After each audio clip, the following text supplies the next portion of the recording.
क्या आपको पता है जब फर्स्ट पीरियड आता है तो कौन से राज्यों में उत्सव मनाया जाता है?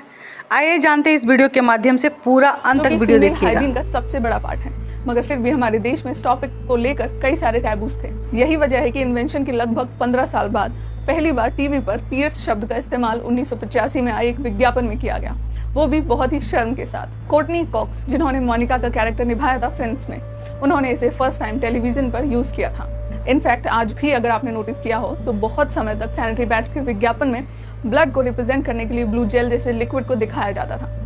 If you think about it, एक टॉप सैनिटरी पैड के ब्रांड का नाम ही विस्पर है। I mean, क्या आपको ये आयरॉनिक नहीं लगता है? क्योंकि फिल्मों में तो हमें ब्लड शेड और वायलेंस देखना बहुत पसंद है, लेकिन एक महिला की लाइफ से जुड़े इस नेचुरल और नॉर्मल फेस को लेकर लोग आज भी इतने ज्यादा ट्रिगर क्यों हो जाते हैं? But on the other hand, कुछ इंडियन कल्चर्स में तो मेंस्ट्रुएशन को ओपनली ऑनर और सेलिब्रेट किया जाता है, जैसे ओडिशा का एक फेमस राजा फेस्टिवल। इस 3 दिन के त्योहार में रेन्स का वेलकम किया जाता है, ये मानकर कि इस दौरान हमारी पृथ्वी माता मेंस्ट्रुएट कर रही हैं।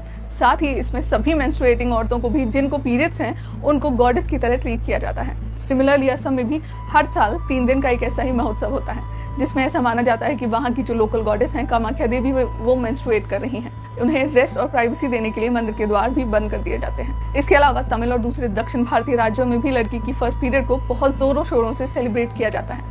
इसे हाफ साड़ी फेस्टिवल भी कहा जाता है, जहाँ पर लड़कियों को आधी साड़ी पहनाकर उनकी पूजा की जाती है और उन्हें बहुत सारे गिफ्ट भी दिए जाते हैं। इनफैक्ट हिंदू धर्म में तो कॉस्मिक योनि यानी कि वजाइना को यूनिवर्स की शुरुआत का सिंबल माना जाता है, एंड इसीलिए हमारे धर्म में योनि पूजा भी बहुत प्रिवलेंट है।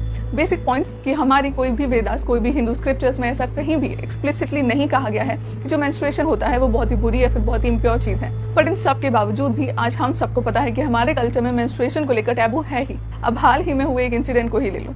इसमें बिहार के एक स्टूडेंट ने एक IAS ऑफिसर से बस एक सिंपल सा सवाल पूछा था। उसका कहना था कि सब कुछ तो सरकार देती है, जैसे कि पोशाक, छात्रवृत्ति, तो क्या 20 रुपए का विस्पर नहीं दे सकती है? अब इस सवाल पर उस IAS ऑफिसर ने ये जवाब दिया कि 20 और 30 रुपए का विस्पर भी दे सकते हैं, कल को जीन पैंट भी दे सकते हैं, परसों कोई सुंदर सुंदर जूते भी क्यों नहीं दे सकते हैं? और अंत में जब परिवार नियोजन की बात आएगी तो निरोध भी मुफ्त में ही देना पड़ेगा ना। सैनिटरी पैड जैसी बेसिक नेसेसिटी को लेकर हमारे देश के एजुकेटेड इंडिविजुअल्स का ये ओपिनियन है, उसे सीधा जीन्स से कंपेयर किया जा रहा है।